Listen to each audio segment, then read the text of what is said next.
جو جنگوں میں ہلاکت کے ذرائع ایجاد کیے گئے ہیں، امر واقعہ یہ ہے کہ ان کی کوئی مثال پہلے نہیں تھی، کوئی تصور تک نہیں ملتا. 2 جنگوں میں سے گزر چکے ہیں، لیکن ابھی رزق جاری ہے، جس کا مطلب یہ ہے کہ سزا اپنے کمال کو نہیں پہنچی. وہ سزا جب اپنی تکمیل کو پہنچے گی، جس کا ذکر کیا جا رہا ہے، تو پھر رزق والے معاملے پیچھے تاریخ کا حصہ بن جائیں گے، اور وہ ابھی آنے والی ہے. اور مجھے ڈر یہ ہے کہ ان کو جو جرائم کی توفیق مل رہی اتنی جلدی یعنی پچھلی جنگ عظیم کے بعد انہوں نے کافی سبق سیکھے، مورالٹی پہ زور دیا، ریسزم کے خلاف بہت مہمات چلائیں، اور انسانیت کے حقوق پر غیر معمولی محنت کی. اور جب سے رشیا کا کلیپس ہوا ہے، اتنی جلدی یہ سبق بڑھانے لگ گئے ہیں کہ شاید ہی دنیا کی تاریخ میں کسی قوم نے اتنی محنت سے کمائے ہوئے سبق اتنی آسانی سے بھلا دیے ہوں. یہ ڈر والی بات ہے. اس سے پتہ چل رہا ہے کہ ضرور وقت قریب آ رہا ہے. اس سلسلے میں نے ایک دفعہ ایک رویا بھی دیکھی تھی، بچوں کو اپنے سنائی تھی. وہ کئی سال پہلے کی ہے. تاریخ صبح تمہیں یاد ہے؟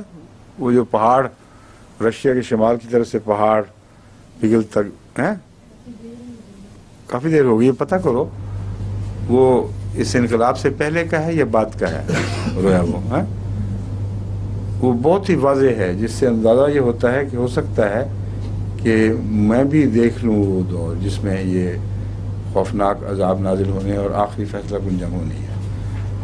اور اس میں مونا تو مجھے دکھائی گئی ہے، 7 بچے بھی ہیں، مگر مونا خاص طور پر کار میں آگے بیٹھی ہوئی ہے. اور وہ رویا میں نے بتائی تھی آپ کو پہلے کہ نہیں، یا اس میں درس میں یا خطبے میں کبھی نہیں تو پھر ضروری ہے بتانے والی، وہ تو ایک امانت ہے. ایسی عجیب رویا جو اکثر جو رویا خدا تعالیٰ کی طرف سے آتی ہیں وہ وہم و گمان میں ویسے آ ہی نہیں سکتی. میں نے دیکھا کہ میں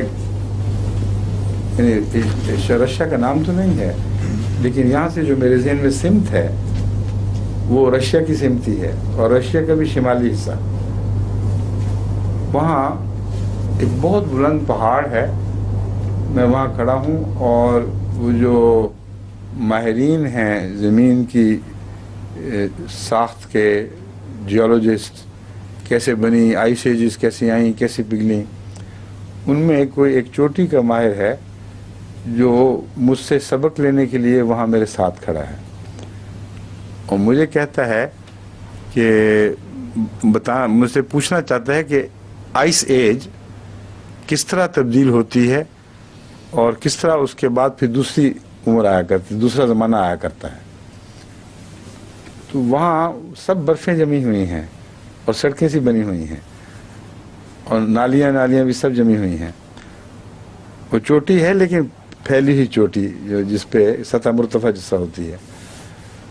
اس کو میں ساتھ لے کے چلاتا ہوں. دیکھو یہ سب برف جمی ہوئی ہے نا، یہ ساری یہاں سے جاتے ہیں. یہ دیکھو یہ کنارہ، یہاں پہنچ کر یہ جو برف کا دباؤ ہے یہ پانی کو آخر برف کو پگھلا دے گا، اور یہاں سے پھر پانی بہنا شروع ہوگا، اور پھر تیزی کے ساتھ یہ عمل بڑھ جائے گا. اور ایک دفعہ جب شروع ہوا تو پھر یہ ساری برف پگھل کے تو پانیوں میں تبدیل ہو جائے گی اور ایج بدل جائے گی جو تم چاہتے ہو. اب مجھے تفصیل یاد نہیں رہی، اس وقت میں نے بتائی تھی جو بچوں کو، بی بھی تھیں اس وقت، اتنی واضح تھی اور بڑی دلچسپ تفصیل، اگر لکھ لیتا تو اچھا رہتا. تو اس کو میں سب سمجھا کر کہتا ہوں کہ یوں برفیں پگھلا کرتی ہیں، یوں آئس ایج یعنی برف کا زمانہ نسبتاً گرم زمانوں میں تبدیل ہو جاتا ہے. تو وہ تعجب سے میری طرف دیکھتا ہے، کہتا ہے درست ہے یہ بات، اب مجھے سمجھ آئی ہے. حالانکہ جیولوجسٹ وہ ہے اور بات بڑی سادہ سی ہے، لیکن صاف پتہ چلتا ہے کہ روحانی تبدیلی کی طرف اشارہ ہے. یعنی لوگ منجمد ہیں، کوئی ان میں گرمی نہیں ہے، کیسے ہوگی. اس کے بعد میں وہاں سے نیچے اترتا ہوں تو نیچے ہماری کار کھڑی ہے، اس میں سامان لدا ہوا ہے جیسے سفر کی تیاری ہو، اور بی وغیرہ بیٹھے ہوئے ہیں. مونا بھی اگلی سیٹ پہ ہے. پیچھے سامان ومان بچے طوبہ وغیرہ سب پیچھے بھرے پڑے ہیں. تو میں یہ دیکھتا ہوں کہ وہ جو رشیا کے پہاڑ ہیں وہ برف پگھلنے کی بجائے، پہلے برف کا پگھلا ہوا نظارہ تھا نا، وہ چھوٹے پیمانے پر تھا. اب سارے پہاڑ بھرے ہو جاتے ہیں اور چوٹیوں سے ڈھلکنے لگتے ہیں. Wave after wave after wave, جس طرح لہریں چلتی ہیں اس طرح پہاڑ اتر رہے ہیں نیچے. جیسے کسی نرم چیز کے ڈھیر کو زیادہ اونچا کر دیا جائے تو خود بخود ڈھلکنے لگتا ہے، اور وہ ایک سمت میں آ رہے ہیں. اور میں دور سے دیکھتا ہوں نظارہ تو ساری دنیا بھاگی جا رہی ہے. اس قدر پینک ہے، قیامت آئی پڑی ہے.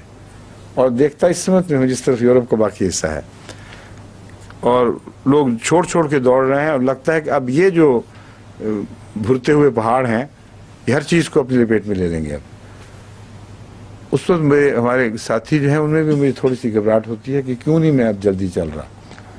میں ان سے کہتا ہوں کہ مجھے کوئی فکر نہیں ہے، کیونکہ اللہ تعالیٰ نے وہ رستے بنائے ہوئے ہیں جن سے میں آرام سے نکل جاؤں گا، اس لیے کوئی گھبراہٹ نہیں. تو آرام سے بیٹھو، تیاری کرو، اور دروازے بند کر کے پھر ہم کار سٹارٹ کرنے لگتے ہیں تو بخواب ختم ہو گئی.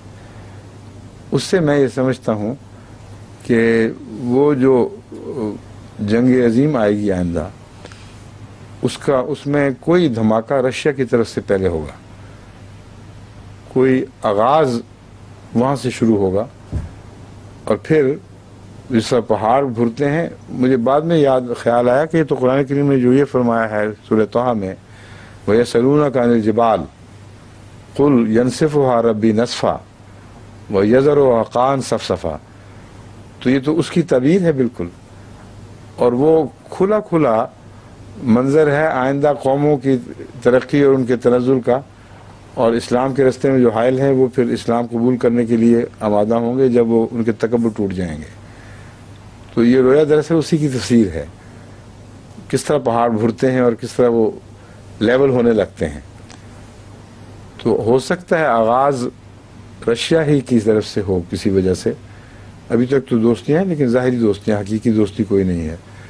کوئی ایسا واقعہ ہو جائے، وہاں اندرونی انقلاب آ جائے، سخت گیر لوگ دوبارہ حاکم ہو جائیں، کوئی اور ایسا واقعہ ہو جس کے نتیجے میں پھر وہ دھماکہ ہو جائے. تو یہ احتمالات سب احتمال نہیں بلکہ یقیناً ہونے والی باتیں ہیں جو آئندہ زمانے میں ہوں گے. اب اللہ بہتر جانتا ہے، ہم دیکھیں گے یا بعد میں لوگ آنے والے دیکھیں گے. لیکن انہوں نے مٹنا تو ہے ہی. یہ وہ آیت ہے جو اپنی جگہ اس کی الگ پیشگوئی فرما رہی ہے.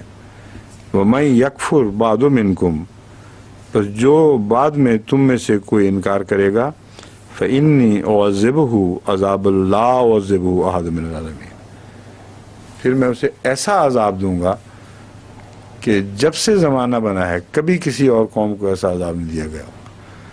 اور واقعتاً جو ایٹامک وارفیئر ہے، جو جس میں ایٹامک سٹاسفے ہو جاتا ہے، جو ہولوکاسٹ، اس کا تو کوئی جواب ہی نہیں. ویسے تو دنیا نے کوئی چیز دیکھی نہیں، مگر یہ بھی خوشخبری ہے کہ احمدیوں کو اللہ بچا لے گا. رستہ رکھا ہوا ہے جس رستے سے وہ نکل جائیں گے انشاءاللہ.